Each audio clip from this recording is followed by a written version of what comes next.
σήμα κατά τεθέν του πυργετού, το φημισμένο πετρογέφυρο. Είναι αυτό που καλωσορίζει τον επισκέπτη. Φυτεμένο μέσα σε μια δασώδη έκταση, βλέπουμε ένα εξαιρετικής ομορφιάς πετρογέφυρο, που σίγουρα θα έχει και μια εξαιρετική ιστορία. Δεν θα μας την διηγηθείτε? Βρισκόμαστε στη βόρεια πλευρά της εισόδου της κοιλάδας των Τεμπών. 2 χιλιόμετρα περίπου μακριά. Εδώ είναι ένα γεφύρι που στην περιοχή μας ονομάζεται Πετρογέφυρο, είναι γνωστό σαν πετρογέφυρο. Επέλεξαν καταρχάς το χώρο αυτόν για τους εξής λόγους. Πρώτον, γιατί εδώ η κύλη του ποταμού απλώνει, άρα η στάθμη του νερού μικραίνει. Και δεύτερον, τα νερά δεν είναι ορμητικά.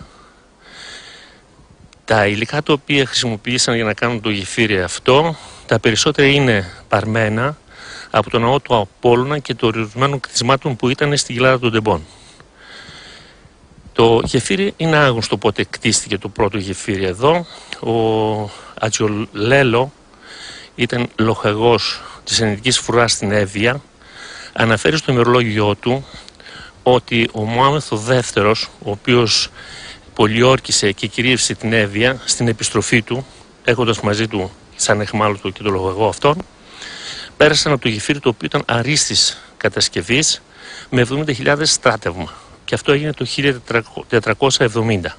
Στο 1820 ο Αλή Πασάς θέλοντας να κάνει το δικό του κράτος και για να μην έρθουν σουλτανικά στρατεύματα γκρέμισε κάποια τόξα του γεφυριού. Το 1950 περίπου έγινε η γέφυρα του Λαναρά, όπως λέγεται, και έτσι λύθηκε το πρόβλημα του ποινιού ποταμού. Εδώ θα ήθελα να προσθέσω επίσης ότι το γεφύρι αυτό λέγεται ότι είχε 18 τόξα, κατά το Ρίγα Φεραίο είχε 20, τα 4 ήταν μεγάλα στην κήτη του ποινιού και τα υπόλοιπα βρισκόταν στις παριές του ποινιού. Σήμερα σώζονται μονάχα 10 από την πλευρά του πυργητού. Ό,τι δεν κατέστρεψε ο χρόνος στο γεφύρι, το κατέστρεψε η άγνοια των κατοίκων της περιοχής. Τις δεκαετίες του 30, 40, ίσως και του 50, φτιάχνονταν τα σπίτια τους, ερχόντουσαν εδώ και βγάζαν τους ακρογωνιαίους λίθους εδώ για να κτίσουν τα σπίτια τους. Και έτσι το γεφύρι κατάντησε στην σημερινή μορφή. Τα τελευταία 10 χρόνια έγινε μια προσπάθεια συντήρησης του γεφυριού και πραγματικά το πετύχαμε και το διατηρούμε στη μορφή που υπάρχει αυτή τη στιγμή. Ένα κομμάτι της ιστορίας για το πετρογέφυρο είναι γραμμένο και στην επιγραφή που βλέπουμε ακριβώς πίσω μας. Ναι.